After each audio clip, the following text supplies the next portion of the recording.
Héritière de Jacob Böhm, de Cornelius Agrippa et de Della Porta, Giambattista Della Porta, la vision romantique rejoint également sur ce point celle des alchimistes, persuadés que les transformations de la nature relèvent d'une magie dont les arcanes peuvent être déchiffrés par les hommes, à condition qu'ils se montrent à la fois pieux et laborieux. C'est le sens de l'adage fameux « ora et labora ».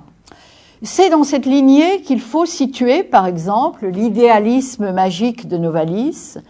nommant indifféremment magie ou poésie, l'opération de nature alchimique par laquelle l'homme religieux,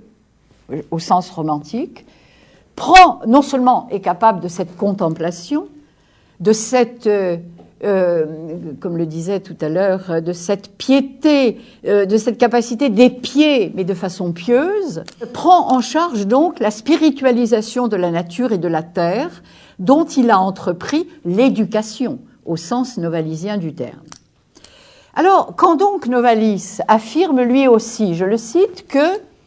toute sensation absolue est religieuse.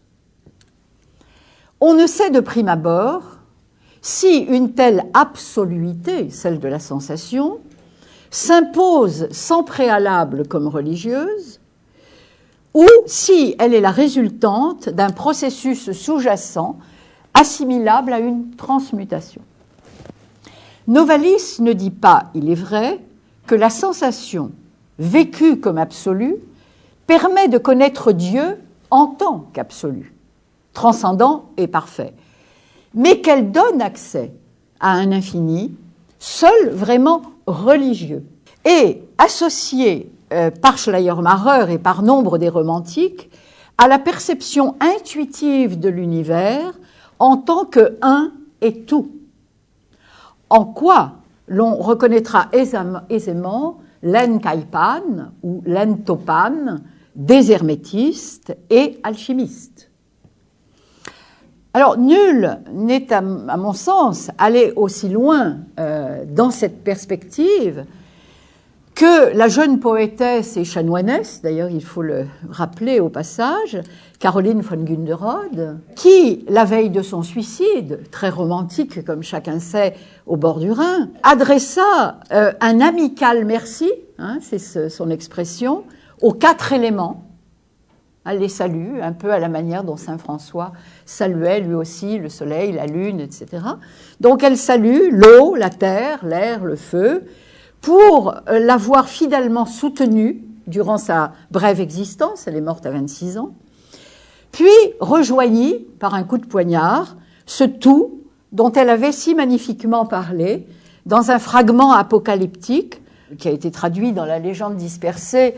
réunie l'anthologie de Jean-Christophe Bailly, dont je cite ici simplement la fin parce que je crois que c'est très représentatif de cette religiosité en rapport avec cette intuition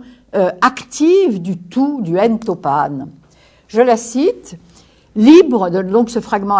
apocalyptique, libre, voici que je l'étais, des frontières étroites de mon individu, et cessant d'être une goutte isolée, j'avais été rendu au tout que je possédais à mon tour. Du tout, j'avais la pensée, du tout, j'avais le sentiment. Dans l'océan, j'étais une onde, dans le soleil, j'étais rayon, avec les astres, la gravitation. En tout, j'avais sentiment de moi-même, et en moi-même, je jouissais de tout.